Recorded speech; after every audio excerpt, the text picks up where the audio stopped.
Great. Good afternoon. My name is Hallie Leinhart. I am the Outreach Specialist for the Center for Financial Security at the University of Wisconsin-Madison. Thanks to everybody for joining us for today's webinar, Financial Inclusion, a National League of Cities Scan of Local Efforts. We are very fortunate to have the following 4 presenters lined up to speak on today's webinar. We have Heidi Goldberg, Director at the Institute for Youth Education and Families, Economic Opportunity and Financial Empowerment with the National League of Cities. We have Leah Jertson. She's a Senior Research Assistant with the Center for Financial Security. We have Amber Paxton, who joins us from the Office of Financial Empowerment in Lansing, Michigan. And we have the Honorable Johnny Dupree, Mayor of Hattiesburg, Mississippi. Just a reminder before we get started with the presentation, to submit questions to be answered in the Q&A portion that will take place in about the last 10 minutes of the webinar. Please submit your question in the Q&A box located on the left side of the screen. And with that, I will turn it over to Heidi. Thank you so much, Hallie, and good afternoon, everybody. And for some it's noon, I know, and for some it's morning on the West Coast. But I am the Director of Economic Opportunity and Financial Empowerment at the National League of Cities, and I'm so delighted to be on this webinar today to share with you some of our work and our research that's focused on financial inclusion programs at the city level. So just to give you a little background first about NLC, the National League of Cities, we are a national organization representing the interests of cities and towns of all sizes. Our members are municipalities from across the country, and we work with local leaders to give them the tools and knowledge to better serve their communities. And within the National League of Cities is the Institute for Youth Education and Families, and that's where this financial inclusion work is housed. The Institute works with local leaders, builds their capacity to develop programs on behalf of children, youth, and families in their communities. So we have 5 core program areas. One of those areas is family economic success. Within the Family Economic Success Department of the Institute, we focus on 3 main areas to help cities, to help families become more economically stable. Connecting kids and families to public benefits that they're eligible for, addressing income inequality, and promoting financial empowerment and financial inclusion. And it was through this work that we last year conducted this survey of local leaders. We reached out to cities around the country. We got back actually over 400 responses, but from those 400 responses, we selected 118 individual unique city responses from city leaders, and that's the data that follows in this presentation comes from that 118 responses. We also did follow-up interviews with 23 of the respondents to get some more in-depth information about the programming that they talked about in the survey. And we held a roundtable with 13 cities, with city leaders and nonprofit leaders, where we brought them into DC and we did sort of a focus group discussion, again, to dig deeper on the work that they were doing. And this work was funded by MetLife Foundation, so we are grateful for their support in order to identify what's going on at the city level in financial inclusion. So with this research, we developed a set of 7 key findings. And I'm going to go over each of these findings individually, so I'm just going to kind of breeze through them quickly right now, and then we'll talk more about specific, some of the statistics and some of the city examples for each of these findings. So the first finding, which is kind of the most important, is that financial inclusion is indeed an important priority for many city leaders, that many cities are implementing programs focused on financial inclusion, and that it is on the agenda of city leaders. We found that there are 7 key building blocks that make up what we think of as financial inclusion systems from which many cities are developing and implementing programs. There were 4 key foundational or pillar programs that were part of local financial inclusion agendas, and that beyond those 4 pillar programs, there's a growing group of cities that are developing a broader array of innovative programs to address complex financial needs. We found that having a dedicated home for financial inclusion efforts at the in city government tends to be correlated with having more innovative programs in place. Also, community partnerships are critical to local success. I'm sure this is not a surprise to anyone.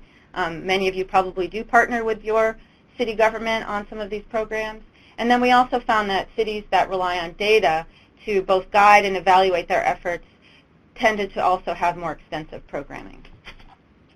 So going to the first finding, financial inclusion is emerging as a priority. You can see some of the figures here. We found that of the cities responding to the survey, that 65% of them had financial inclusion initiatives in place. So we were happy to see that the majority of cities had financial inclusion programs. And I want to point out also that this, we're talking here about the 118 cities that responded to the survey. So we're not talking necessarily about the world of, the whole kind of all cities in the United States. We're not making statements about all cities. We're just making statements about those cities that responded to this survey. We found that financial inclusion is indeed a priority for many city leaders, most commonly mayors. Almost half of mayors indicated that financial inclusion was either a high or significant priority. So we're happy to see that. City managers and city council members also see this as a priority. And what's not mentioned here, but that I also want to point out, is that many city treasurers are also really championing these types of efforts. We see that in cities like San Francisco. I'm sure many people are familiar with Treasurer Jose Cisneros. We see it in St. Louis and many other cities as well. Also, cities had a number of financial inclusion programs in place. 31% had more than 9 programs in place. And we're going to go over a little bit later what those programs that we asked about were. So just to give an example of a city where this is an emerging priority, in the city of Boston, Mayor Walsh, he's only been in office for less than 2 years, and he's already coming through as a clear champion for financial inclusion. In 2014, he launched an Office of Financial Empowerment. He has developed financial opportunity centers in partnership with LISC, Local Initiatives for Support Corporation. The city is in the process of developing a children's savings account initiative. So there's a lot going on in the Boston area, and you can see from this quote that the mayor really takes this on as a priority. And I can't talk about Boston without talking about former Mayor Menino. Mayor Tom Menino has been a very strong champion for the economic well-being of his residents. He created a very strong EITC outreach program with free tax preparation through the VITA program. And so this has been an ongoing priority for local leadership in Boston. So the second finding is about building blocks. We took the data and created sort of an algorithm that identified characteristics of cities that are strong in financial inclusion efforts. The first one is a strong champion. We just talked about Mayor Walsh and Mayor Menino. And this was cities that designated financial inclusion as a top or high priority. Coordination, having at least one financial inclusion coordination mechanism in place to support and align efforts. Leadership actions, not only mayors and other city leaders acting as a champion and in terms of what they're talking about in their speeches, but also taking actual action. So this leadership actions was at least 2 actions taken by the city, by the mayor or a city council member to demonstrate commitment, and that can be making policy changes, funding initiatives, creating a department like the Office of Financial Inclusion or Financial Empowerment, any of those things. Programming has to do with the actual number of programs in place, so having at least 5 financial inclusion programs in place. Community commitment is when there's non-elected officials or non-city leaders that are also committed to this work, so other types of community leaders that are also taking action in this area. Goals, we asked if cities had a citywide financial inclusion goal, and a little over a third have that. And then finally, vision. Vision is describing when cities have programs that are in the planning phases or under discussion. So if they had at least one program or an expansion of an existing program that was in the planning stages, then we said that they had this vision building block.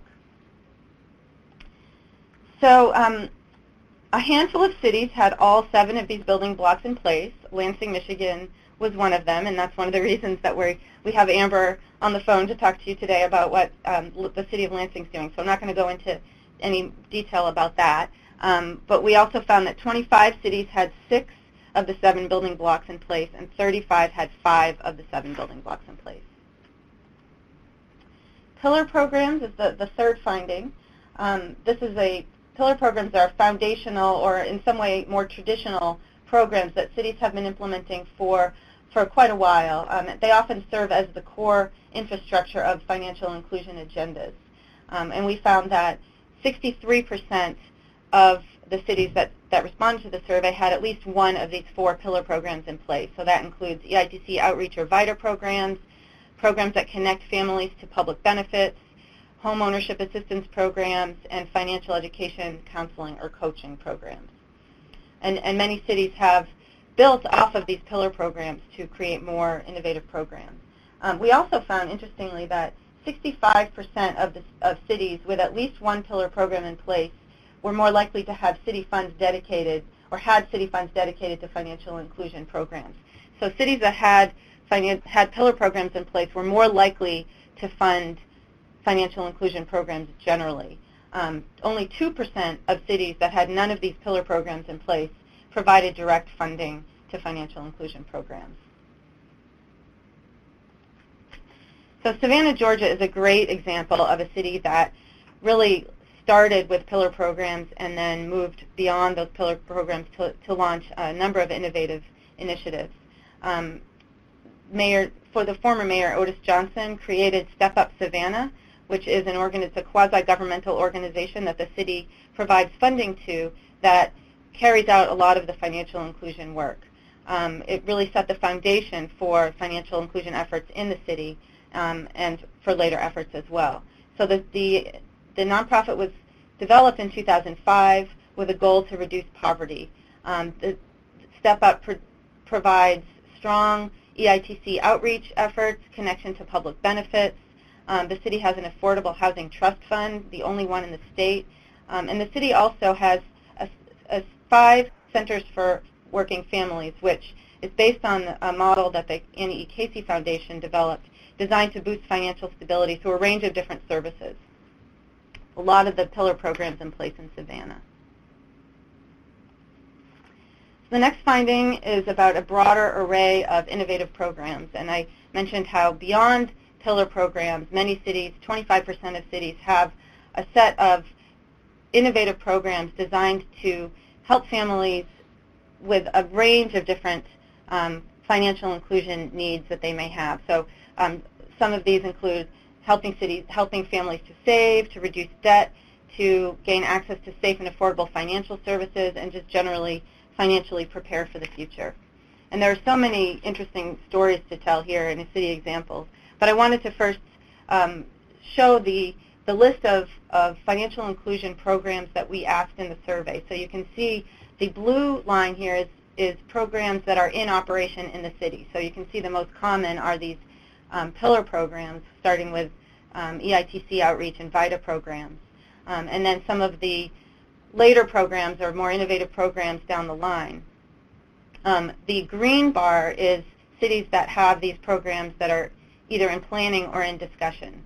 So you can see that if you look at the bottom, children's savings accounts, that was the most common program that was under discussion in cities. So we thought this was really interesting because a lot of cities are starting to think about how to help families develop a solid asset, and children's savings accounts are one mechanism to start that savings within a family to help children save for college. So again, I can't talk about innovative programming without talking about San Francisco. San Francisco, we think of as sort of the grandfather or the queen or whatever you want to think of them as, of innovative financial inclusion programming. Many of you know about Bank on San Francisco. San Francisco Treasurer Jose Cisneros really was the developer of the Bank On model, and that many cities, over 100 cities now, have the Bank On model. So from Bank On, and that's a way to connect families to safe and affordable bank accounts. From the Bank On work, they developed the Kindergarten to College program, which is a children's savings account, so that all children who are in public kindergarten in the city of San Francisco get an account with money in it to save for college, along with financial education and other opportunities.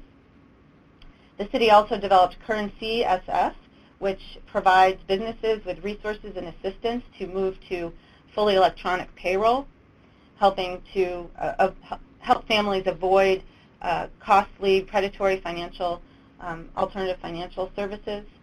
And also Payday Plus SF, which is a alternative payday loan program that provides fair interest rates and a more realistic repayment terms. Also helps families build credit, and the city is working with 5 credit unions to offer this alternative payday loan. Louisville is another great city that has a lot of interesting work going on, also has adopted the bank-on model. The city is working on financial capability integration with people with disabilities. And Louisville also has implemented the Lift Up model, which is an NLC pilot project.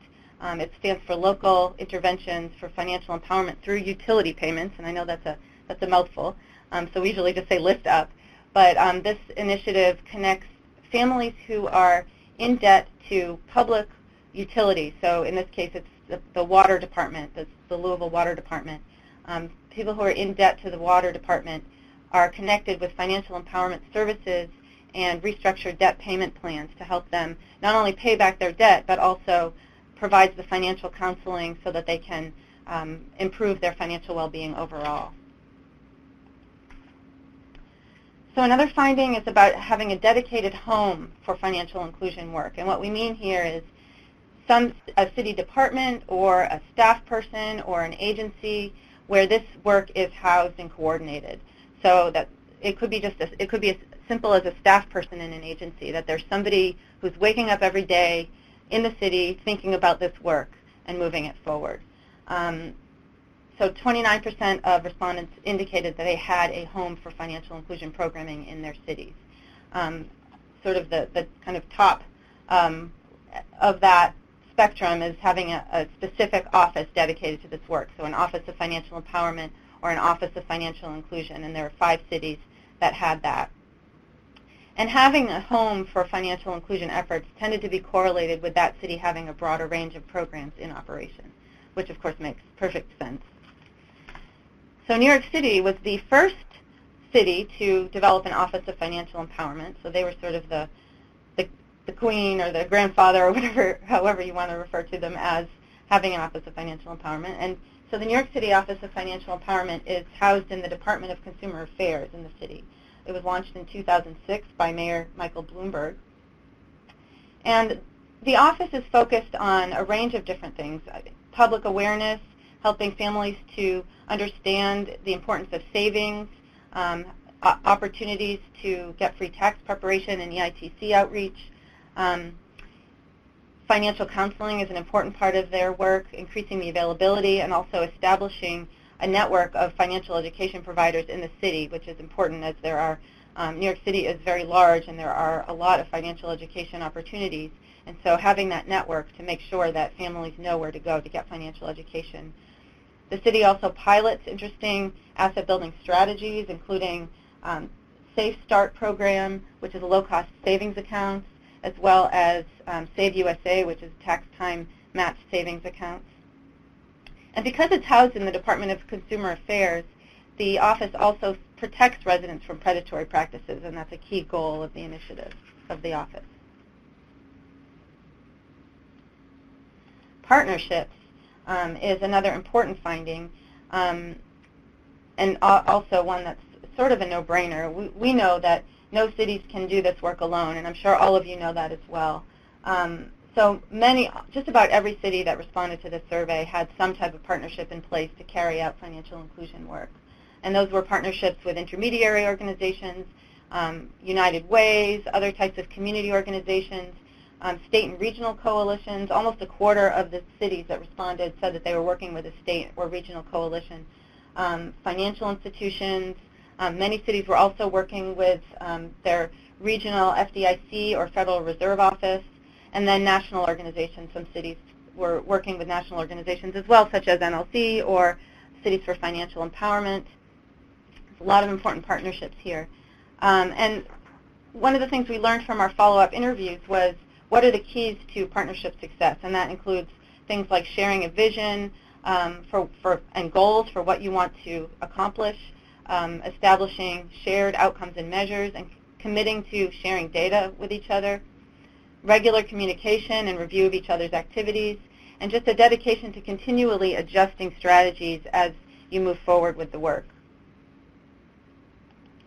So I wanted to highlight just a couple of interesting partnerships that we learned about in this work as well. So the City of Denver has an Economic Prosperity Task Force, and this was formed in 2008, and it has 35 members that represent local government, policymakers, community leaders, business leaders, all with the vision of improving the economic prosperity of residents in Denver. In Savannah, there's a banking task force which brings together financial institution representatives, and this task force has been meeting for many years, even long before the Bank on Savannah was launched. And Bank on Savannah was one of the first cities after San Francisco to launch a bank on. And I know that the task force is still meeting regularly. Nashville has a really strong partnership with the United Way of Metro Nashville. If you're interested in this partnership, it's actually highlighted in a case study in our report at the end of the report. And LA is partnering with the Chamber of Commerce to improve the youth employment efforts and bringing financial literacy training into their youth employment work. And the Chamber of Commerce has been very instrumental in helping to do this as well. So I'm not going to go into the last finding, which has to do with data, because Leah is going to be talking in more detail about that. But before I turn it over to Leah, I did want to talk about next steps for NLC in this work. Out of this report, and a lot of this report is focused on how you build a comprehensive financial inclusion system at the local level to support the infrastructure for this work. And so we're fortunate to be able to continue our partnership with MetLife Foundation. The foundation is funding us to launch a 2-year technical assistance project which will provide in-depth TA and grant support to 8 cities. We will be conducting a Mayor's Institute, so there's going to be a strong focus on local leadership here. A Mayor's Institute on financial inclusion, asking all of the 8 mayors to come together in April to share information with each other, to share challenges and provide feedback to each other. So we haven't selected the cities yet. The RFP is available now on our website. The deadline for submission is December 4th, so if any of you are either from city government or are working with your local city government, please encourage your city to apply for this. We are having an informational webinar on this actually just this Thursday at 1 p.m. Eastern Time. And you can find all the information about the project, the application information, and the webinar on our website, which is listed here. It's rather long, and I apologize for that. But if you just go onto NLC and you search for Family Economic Success, hopefully you'll find it. But if you don't, make sure you reach out to me and I can share the information with you. So just quickly, these are ways to stay connected to NLC. Here's all of our stuff. I want to just point out particularly our blog. We have a 7-part blog series that's focused on cities and financial inclusion, and it highlights a lot of the information from our report and provides some really interesting city examples. So make sure you take a look at that. So I want to now turn it over to Leah. She'll talk about the data and metrics component of this study. Thank you, Heidi. Hello, everyone, and thank you for joining us this afternoon. So again, my name is Leah Jertson, and I'm with the Center for Financial Security at UW-Madison. And we worked with Heidi and her team at National League of Cities as a project partner, working on the survey development and then also the data analysis from the report that Heidi's been discussing. And so I wanted to spend my few minutes really focusing on the survey results, specifically looking at data and metrics for financial inclusion.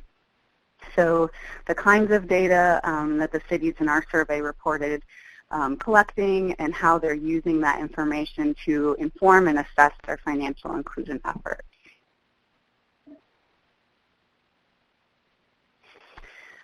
So I have on the slide here, we have key findings 7 from the report, and that's 20% of the survey respondents indicated a high reliance on data to guide and evaluate their financial inclusion efforts. And then I think it's quite interesting and instructive that these same cities that are indicating a high reliance on data tend to be those with the most robust set of financial inclusion programs in place. So cities are reporting that they have at least 6 programs currently operating in their city. But so kind of stepping back a minute, so why should we think about data and metrics in this area? Well, the right data can support municipal efforts in developing, maintaining, adapting, if something's working well or not working, and also expanding financial inclusion programs and policies. And so specifically, this kind of data can enable city leaders and partners and stakeholders to engage in data-driven decision-making. It can help do kind of needs assessments to really understand the financial circumstances and needs of residents in the city. It can be really instrumental in educating stakeholders as to what the issues are and the areas in need of investment. And then it allows city leaders and stakeholders to really prioritize and allocate limited resources. All right, so now turning to the survey results. So this graph has a few things in it, and so I'll kind of walk through it. So this graph shows reliance on data among cities, and this is just involving cities where the city is currently operating financial inclusion programs, so where some kind of city office or staff is involved with the financial inclusion programs. And so if we look at the chart from left to right, you can see that 11% of the cities report a low reliance on data, 16% using some data reliance on decision making, and then about 20% reporting a high reliance on data for their decision making in this area. But within each of these categories, and so the 2 bars within the low, medium, and high sections of the graph, and so here we can see that data reliance is really concentrated among the cities with multiple programs in place. But so then turning down to the horizontal gray bars at the bottom of the slide, you can see that many cities, so 20%, have no data strategy at all, kind of informing the financial inclusion work that they're doing, or the kind of extent to which data is used is unknown in another 30%. So really, even among cities that are currently doing this kind of work, there's some room for kind of integration of additional data.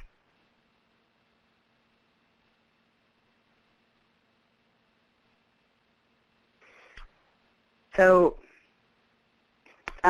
cities are reporting using existing administrative data for kind of needs assessment purposes and understanding the financial circumstances of residents and the city.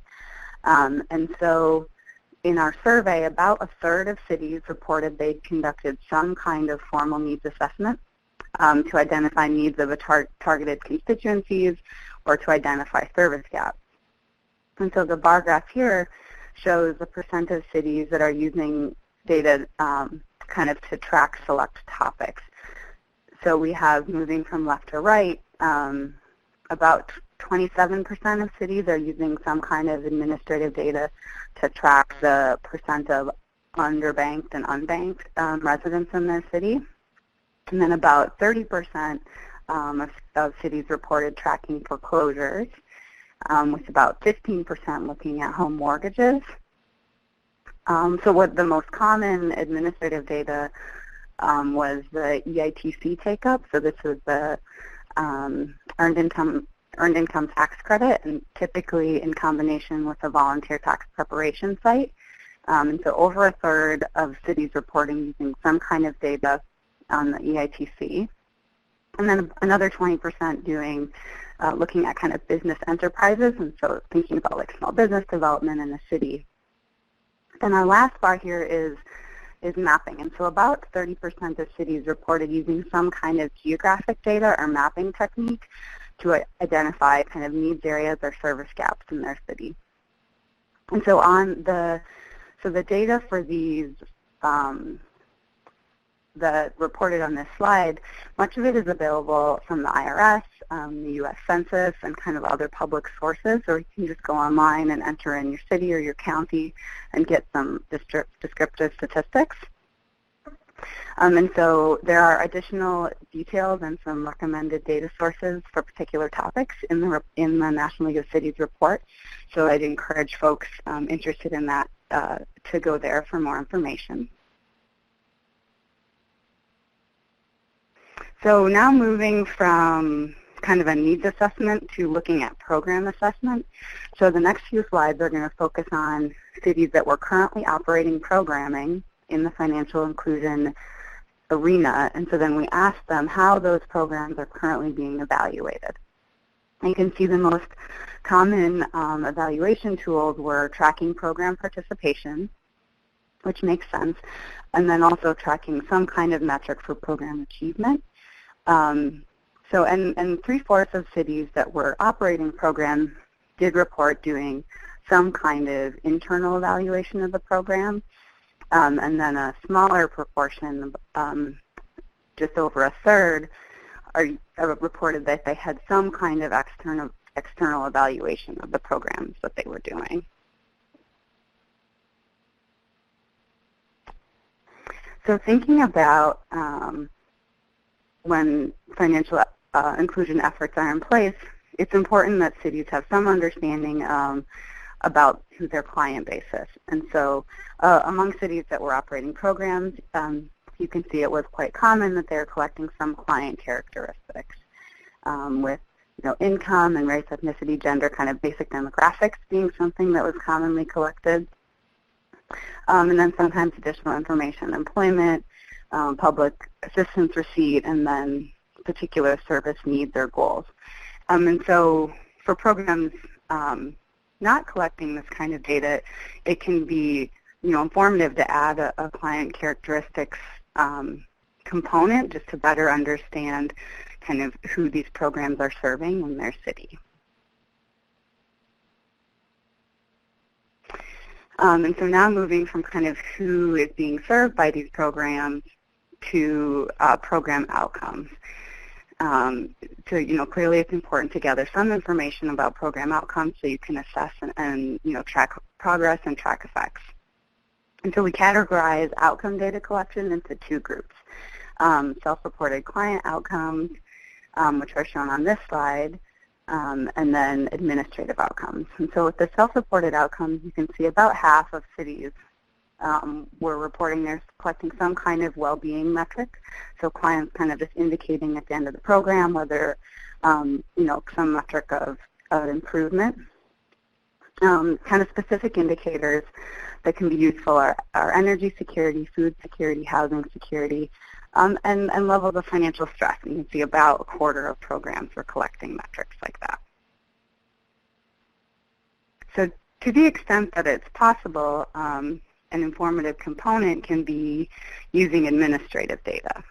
So it's a more objective source than self-reports, which are still valuable and can be a great kind of component to an assessment of a program. And so here you can see that the income tax returns were, which part of a volunteer tax preparation program are the most common source of administrative data, but also tracking kind of checking and credit report balances, and then also utility payments and defaults, loan payments and defaults. So these kind of metrics can provide a complement to self-reported information about what effects programs are having. And so collecting the administrative data, though, can introduce kind of additional difficulties, and it's worth noting that in our survey we found that 19 cities reporting having some kind of memorandum or of understanding or a data sharing agreement in place to facilitate this data collection. So I'll move along for sake of time. But to summarize, this kind of data can help cities identify financial circumstances of their residents. You can use it to communicate needs and successes to leaders and stakeholders. And a regular review of metrics enables cities to track progress, monitor activities, and adapt strategies as needed.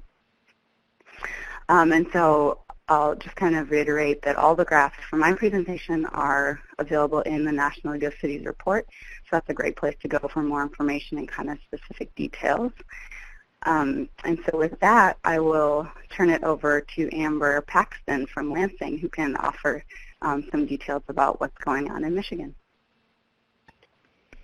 Thank you, Leah, and I want to thank the National League of Cities and the Center for Financial Security for inviting me to share with you today, and it was a really interesting thing for Lansing to be able to participate in both the survey and the roundtable. We took home a lot of best practices from being able to share with those other cities.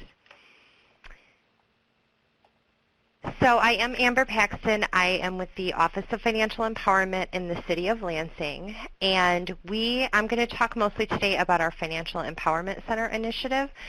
And we were selected as one of 5 cities to replicate the Financial Empowerment Center model in our city, which is free one-on-one financial counseling.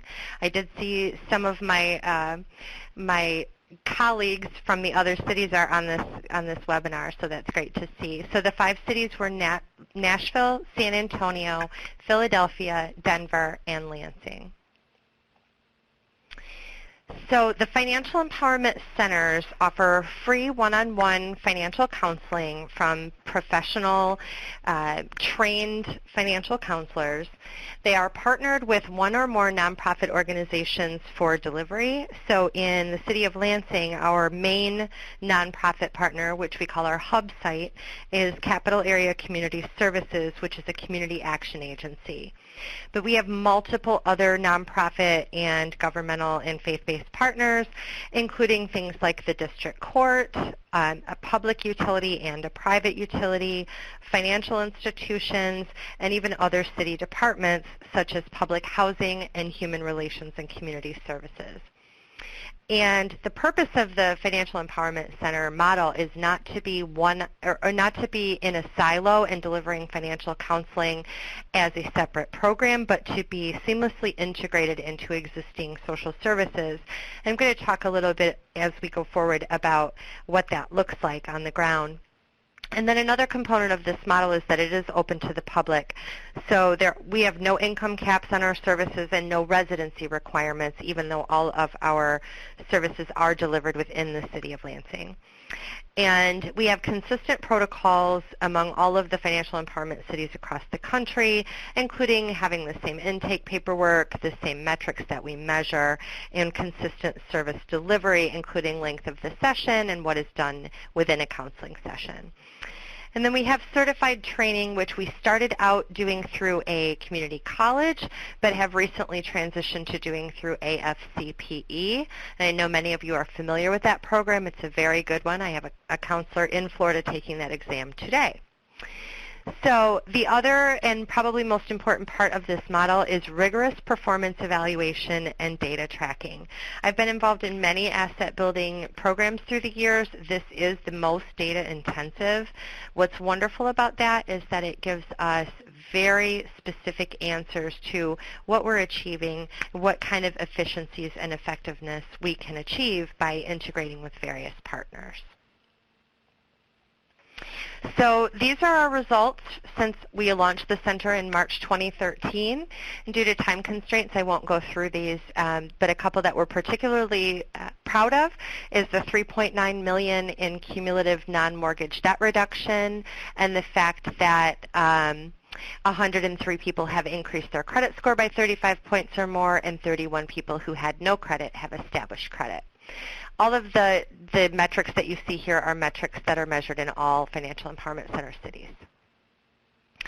And this is a slide that the CFE Fund uses when they're talking about this model and how it fits into other municipal financial empowerment strategies. So obviously the Financial Empowerment Center fits in that top square of professional financial counseling. but it also does other things. So to the left of the circle, you've got protecting consumers in the financial services marketplace. And what we found is not only are we educating our clients about what are the safe and affordable products that they can use, but also we're seeing that the data that we are collecting within our model informs the mayor and other stakeholders about issues in our community. For example, 10% of our clients have had a payday loan in the last 12 months, and 3% of our clients have a payday loan in collections. And that has informed our mayor, and he has then allowed me to take that information to establish a work group in our community around that and look at drafting ordinances. And then you've got income-boosting tax credits and support. We do have a VITA program in our community, and we do have a counselor that works out of our VITA Super Center during tax season. And then for building savings and other assets, it's part of the Financial Empowerment Center model to push savings. And then we also have a Lansing Save program, which is our version of San Francisco's kindergarten to college, which is universal automatic savings. And then, of course, safe, affordable bank products is one of the critical components of the FEC model, and also of Bank On, which is also out of my Office of Financial Empowerment. So there's some very specific reasons why cities should get involved in this work, and one of them is that city governments have a mandate to provide services to everyone in the community and at scale, while nonprofits might be focused on certain specific audiences. So what's wonderful about that is that by creating public-private or public-nonprofit partnerships, we can then get to those folks one subgroup at a time. Resident need is concrete and highly visible, and for those of you who work in city government, you know that your phone rings off the hook with needs that you often can't directly address, and the Financial Empowerment Center did allow us to address a lot of those issues that otherwise would have not had a place to go. The fact that we have public accountability, that we answer to our city council and to the public, means that we have to have not only very good outcomes, but we have to be able to prove the value of our service and that it is worth more than it costs. The ETO software that we use in our city to track this data gives us a very rich set of outcomes that we can provide to stakeholders. And then the final piece of this is that residents' underlying financial instability is often what's driving a strain on municipal budgets, and we need to do more with less, and that's where this concept of the Supervitamin effect comes in, where when we integrate financial counseling into those existing services, we can create efficiencies and effectiveness for those other services. So to give you a couple of quick examples of ways that we've been able to show the Supervitamin effect in Lansing, we did a parole partnership where we worked with 42 parolees who were in state-funded housing coming out of prison, and that meant that they, due to the nature of their offense, they could not stay in shelter and they had nowhere to go. And for these folks, they were mandated to come to financial counseling once per month, and on average, over the course of that year, their length of stay in state-funded housing decreased by 33 days. Another example is that for the average Financial Empowerment Center client that came in self-reporting as a recipient of public assistance, their reliance on public assistance has decreased by $23, and that is net of those who increased. And a third example is that only 10% of those who sought shut-off notice payment assistance for utility and went to financial counseling requested assistance with that utility the following year. So this slide is just about sort of how municipalities are uniquely positioned to deliver these programs and at scale. Again, in the interest of time, I'll kind of breeze through this, but it is a trusted voice among scams. And one of the questions that we were getting in the beginning when we first opened our center was, are you sure this is free? It's not free until later, and then you'll charge me something. And we kept reassuring them that, no, everything we do is free. And because it was the city, there was a lot more trust there. And then the other thing is that we can use regulatory and enforcement authority. And just to give you a fun example, our very first week in office, we had a client who was an international student who it appeared had been part of a tax scam from a local tax preparation company that was one of those that breezes into town for tax season and then leaves as soon as it's over. And so I called the mayor's office to see what to do, and they sent a police captain who went in screaming and threatening to shut them down, which was possibly the most effective strategy I've ever seen in protecting a client. So it's nice to have that city power behind you. So one of the things that makes cities uniquely positioned also is that you can tap into funding streams that, having worked in the nonprofit world, I know some of these are funding streams that are a tough nut to crack if you are in the nonprofit world. In our first 3 years, we have secured funding from the general fund, so that's been approved by our city council for $116,000 per year. We were also able, with the help of San Francisco, who had gone before us and blazed the trail, we were able to get $100,000 in Community Development Block Grant money, or CDBG. We started that project on July 1. And our local county commissioners have given us $100,000 specifically to work with those who are past due in their property taxes to avoid foreclosure. We are currently presenting to the state of Michigan. We have one more presentation tomorrow and another on December 9th, so we will keep you posted.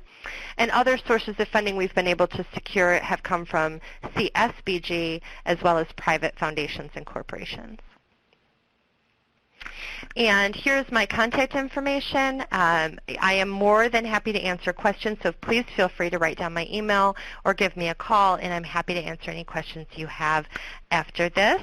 And with that, I would like to turn things over to Mayor Dupree. Hello to everyone. I'm, again, Johnny Dupree. I'm the mayor of Hattiesburg, Mississippi. I don't do real well on PowerPoint, so I don't know if you follow with me. I just talk. I don't know how I ended up on this line because I'm not the most intelligent about what we're doing. I'm just a supporter of what we're doing here in Hattiesburg. We do have a mayor's financial education initiative here in Hattiesburg, and so that you understand where we are in Hattiesburg, we're about 48,000 people. Our median income is around $32,000, and our per capita is somewhere around $27,000. So we're the fourth largest city in Mississippi. But we launched the Mayor's Financial Education Initiative several years ago. About 8 years ago, we launched the EITC, and if you can see that number, about $16 million have been brought in from federal dollars. That for the first 5 years that I was mayor, we actually did not know that that was available, understanding that that's the one federal program that actually lifts people out of poverty. And when you look at where we are in Mississippi, that's one of the things that we deal with greatly is poverty. But under that umbrella of poverty, as you talked about the pillars of home ownership, community partnership, data, also in health. And so we started off with the EITC simply because it would give money directly to those taxpayers. That down payment assistance, we understand that home ownership is very important. Coming from someone who actually grew up in rental homes, it actually is the one thing that actually allows children to grow up with home ownership. It gives them a belief that they can achieve and they can do so. One of the things that we, under this whole home ownership initiative, we have a down payment assistance which is funded by the U.S. Department of Housing and Urban Development. We have also down payment assistance, which is about $10,000 to $20,000 down. We have instituted a housing roundtable, which is not on your slide, but a housing roundtable is where we impanel all of the people in the city of Hattiesburg who actually had something to do with housing. And we put those people together so that we wouldn't be duplicating services, and that's worked real well. Out of that has come one of the programs that HUD has approved, which is Adopt-A-Home, where we supply the building materials for nonprofits, and then the nonprofits supply the home equity. The other one is a carpenter helper. Carpenter helper actually is, and we have other agencies too, but carpenter helper is actually a group of carpenters who are licensed and who are professionals in home repair and home remodeling and home building, and they volunteer their time and effort, and they're 501c3 now. They go in and they actually renovate and take care of homes where they may not have had that opportunity to do that. If all of you understand that the VA has a point-in-time count every year where we determine how many people are actually homeless, we entered the president joined the president's initiative on ending veteran homelessness, and as of last month, we've just ended homelessness for veterans in Hattiesburg and have started the process of trying to end chronic homelessness in Hattiesburg. To that end, we have purchased a 4-apartment complex with 16 apartments, and 4 of those apartments are held out for veterans, and the others are held out for those with HIV, AIDS, or chronic homelessness. We've also partnered with Mississippi Power, where Mississippi Power have looked at our EJ community, and they are doing an energy audit or assessment of their homes in their area, and that's for free. And then they're providing upgrades to those homes for free. We also believe that in the America Saves, we have started that process on February 27th with a proclamation, and we're providing free financial awareness events and homeowner education workshops where we have 4 chodos in the city of Hattiesburg, and they provide those homeowner workshops for them, and also some low-cost products that they do. Dollar-wise, we're one of 5 cities to win a $4,000 summer youth grant by the U.S. Conference of Mayors Dollar-wise campaign, and in that we've also partnered with the Mississippi Department of Transportation and some grants from the county supervisors so that we could have youth work in the summer for transportation-related jobs. That's some $25,000 that we receive from our counterparts. We also have federal Money Smart, where we have money management and banking and credit cards. And 2 years ago, we instituted direct deposits for all 700 employees with the city of Hattiesburg, so that instead of getting a paper check, they actually get direct deposits, which gives them access to a bank instead of these predatory lending. And since I said that, we are also partnering with the Mississippi Center for Justice so that we can stop some of the predatory lending that we have here in Hattiesburg and around the state. We'll be the second in the state to have partnered with that legal agency, Center for Justice, in order to do that. We also have a children's savings account program that we're attempting to institute at this time. We're also partnering with the Hattiesburg schools for Excel by 5. We also in the high school we have partnered with a bank, which is that bank is actually going to have a full-service bank located in the high school. For the other economic initiative, we've partnered with 13 banks and 3 savings credit unions, and we're the only city in Mississippi that has the bank owner initiative, where they're actually going to have low-cost accounts. They're going to waive the monthly balance requirements for a lot of the participants. We have free ATM cards, free online banking, and a financial education. And I will say that because of all of this, we have won the Most Livable City award from U.S. Conference of Mayors for cities under 100,000 people, which helps us along with our partner, which is Boston, Massachusetts, which won it for over 100,000 people. We also believe that not only should we look at families, but we also have to look at businesses and entrepreneurs. And so we've partnered with 7 banks and formed another agency called SimKick, is the acronym, where 7 banks put in $25,000 for small business loans, and we took funds that was generated from a CDBG loan program that we had, and put that together about $700,000, and we actually make small business loans to entrepreneurs and those who would like to get into business. And we also have model contractors workshops where we do that, and all these people you see listed as financial partners have helped in that endeavor. Community partners, we've partnered with faith-based communities, coalitions to help those who are about to lose their homes so they won't lose their home. We have, we're the one of the 8 tax-friendly cities. As you can see, we're one of the top for retirement.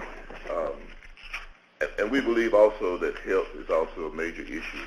And so what we've done in Hattiesburg is for city employees, we're in the second year of developing our own health clinic where city employees can go and be treated free. The students or the kids can be treated free. If you're a retiree from the city of Hattiesburg, you can be treated free, and your medicines are no more than $4. We've saved $100,000 from employees that they didn't have to pay out of their pockets, but most important, they also are healthier.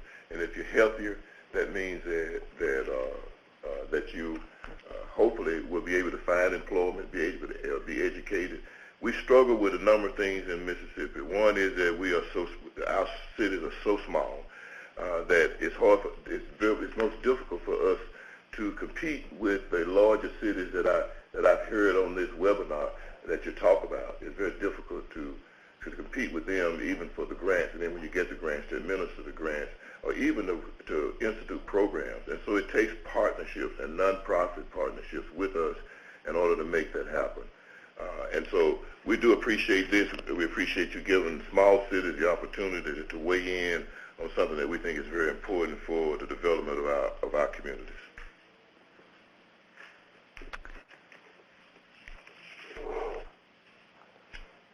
Thank you, Mayor Dupree, and thank you to Heidi, thank you to Leah, thank you to Amber. We really appreciated all of those presentations, and we did have a very ambitious goal today with having all 4 speakers, being able to give these excellent presentations, and so we're running just a little bit short on time. So I think we're probably going to go ahead and forego the Q&A portion, which actually we did not even have that many questions coming in. I think that you guys all did such an excellent job of really giving these comprehensive presentations that gave a lot of information to our viewers. So I'll go ahead and just move to the last slide just to say that we were happy to have everybody here today listening on the webinar, and I have put up the link to the NLC website that does have all the information that Heidi and Leah both reported on in their parts of the presentations. And if you do have any questions that come up that you were hoping to slip in the Q&A portion, please do look back in the PowerPoint and see the contact information for Heidi, for Amber, for the Mayor of Hattiesburg, Mayor Dupree, and for Leah as well. All of those contact informations will be in the PowerPoint that will be posted on the CFS website along with this recorded webinar. So go ahead and forward your questions, and to myself as well, Hallie. Leinhardt, hallie.leinhardt@wisc.edu. And with that, I would just like to say thank you to everybody for attending, and please have a nice rest of your week. Thank you.